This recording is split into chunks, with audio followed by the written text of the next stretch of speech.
Hello, BookTube. Sorry to be back with another video, but I wanted to make sure that I did a Friday Reads on Friday, because I constantly forget. I want to show you some of the things I'm going to be reading this weekend. I'm leaving room in this lineup for impromptu stuff and rereads. I like to do that, and I often don't do it. I often line up way too many books, and then when I hit, an urge for a reread, I either don't do it because it's not in my lineup, or I feel guilty at the end of the weekend because I didn't read as many new books as I had, lined up.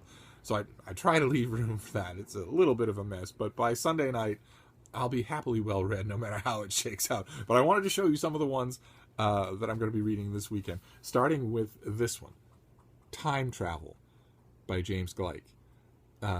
It's subtitled A History, so it's a look at not just the physics and whatnot of the concept of time travel, but also the way it's been viewed in fiction and in even science in the last 400 years. So it'd be great fun to read, even though, as we all know, the Vulcan Science Directive has determined that time travel is impossible.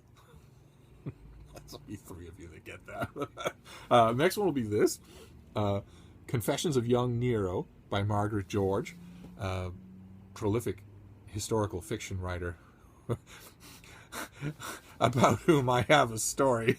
Someday I'll tell my Margaret George story. Suffice it to say that if you're passing me on the sidewalk and you say, "Hey, how's it going, snake boy?" I shall spin on my heel and stare at you.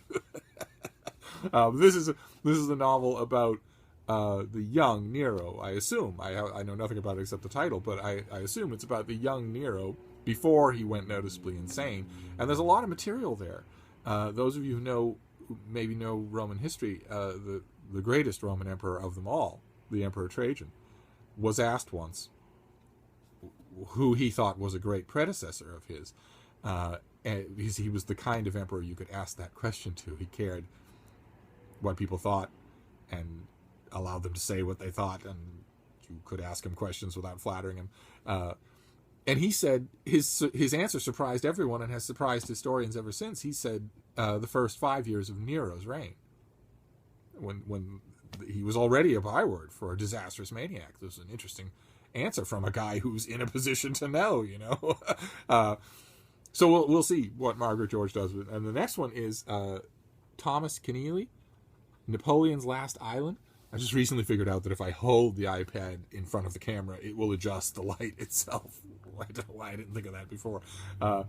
This is the story of Napoleon's final exile and the family that hosted him before his own house was ready. It's a great subject matter. I've read 2 histories about it, but I've never read a novel about it. And I love Thomas Keneally. I've reviewed him in the past, and I will be reviewing this book for the Christian Science Monitor. So I read, I think, 80 pages of it in one blast a little while ago, and just sort of a depth charge to see, okay, is he on his game, or should I tell my editor I want to review something else and tactfully remove this from the list? Because if you love an author who's done great books in the past, a dozen great books in the past, and his new book is poor, and you've got a national audience, you probably don't. I can't speak for everyone. I usually avoid it rather than bash it. Which I guess we should have a discussion sometime about book. But I need to make a video about book reviewing anyway, not just in general, but on BookTube. Since I just can't figure out how to review a single book in a video on BookTube. It feels like something that should be written. I know that's a reflex on my part because I've been writing them for 50 years, but still. I did that sort of depth charge thing just to see, and it's fantastic. The pages that I read are fantastic. There's virtually no chance that the book is going to disappoint. So instead of saying, "Oh, Tom Keneally used to have it on," I can now just discuss the book, which will be great. And then there's this one, science fiction. This is Robert Charles Wilson's Last Year. I know nothing about it whatsoever. The only thing I know about it's classic BookTube scenario. The only thing I know about it is that I love the author. I guess that's not a classic BookTube scenario, right? From the videos that I've seen, some of you horrify me.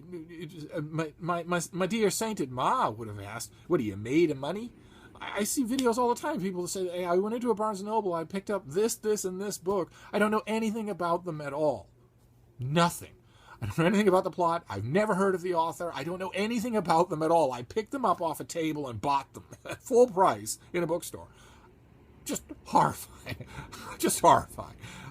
I have to know something, even when I'm getting the books for free, as in this case. It's still your valuable time, even if you don't value your money. But when it comes to, when I used to buy new books in bookstores, I would research the daylights out of it ahead of time. I would come as sure as I possibly could get that it was worth my time and that I wouldn't regret buying it as I could possibly do before I actually spent my money. The one place I drew the line is that I wouldn't do what so many jerkwad customers do and start reading it in the bookstore. I would do everything else but that. Do I know the author? Do I like the subject matter? Does the book seem long enough, serious enough, etc., etc., etc.? But so in this case, I don't know anything about the book, but I love the author. I'm a big fan of his, so I'll give it a try based on that. And then the next one, I am not worried about being disappointed. This is The Trouble with Dupes by Grace Burrows. And it will be, I'm sure, delightful. And because it's Grace Burrows, it will also have some genuinely funny dialogue, which is always a plus. And which is harder to do than it looks. Those of you who write will know that I mean that. And then the next one is Theology. This is The Extent of Atonement by David Allen.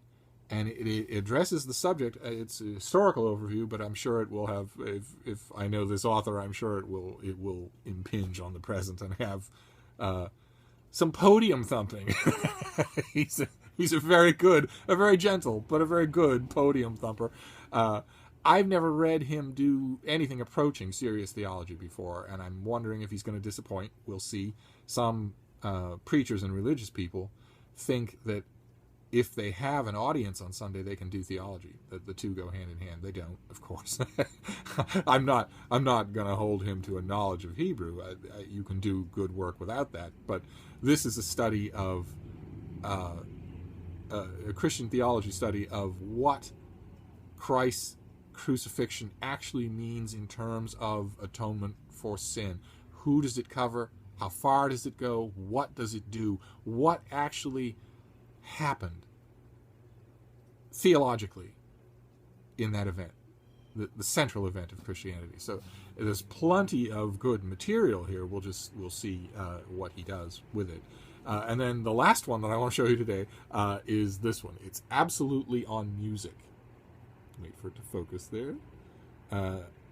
It's Haruki Murakami talking with Seiji Ozawa, who for about 175 years was the conductor of the Boston Symphony Orchestra, despite having no observable skill at that job.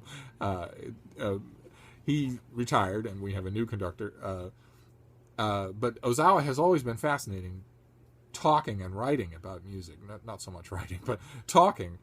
He has lots of passionate and sometimes controversial opinions, and I've never heard him talk about classical music when he wasn't thought-provoking. And Murakami too is very interesting on classical music. He devotes a lot of time to it. I guess one of the few people in the world who wishes he would devote all of his writing time to thinking about music and just give up on the writing. Or maybe write about music. I wouldn't object to that. It's the novels that... But anyway, that's a rant for another time. It's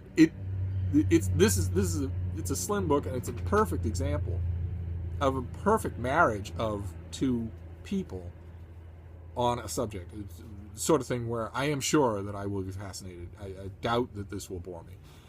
So there you have it. That is the bulk of what I will be reading this weekend. Leaving room for Brattle finds, Goodwill finds, something that I see on BookTube. Somebody holds up a book that I say, I haven't read that in forever, and I'd really like to. One of you mentioned just the other day, not on BookTube, but via email, Rich Man, Poor Man. Which the miniseries, but also the book. I haven't read the book since it came out. And, I have fond memories of it. It wasn't that bad as far as pot boilers go. That's that kind of thing where a book, just synchronicity brings it to you. I like to leave room for that. So I'm hoping that I did that well now. I really ought to do, in addition to Friday reads, I really ought to do a Monday morning after where I just shamefacedly come on camera and describe the shambles of my reading. I'll have to do that. I don't know if I can swallow that much crow for a video. But anyway, that's my Friday reads. I'd love to hear what you're going to get to this weekend. And I'll see you soon, BookTube. Thank you.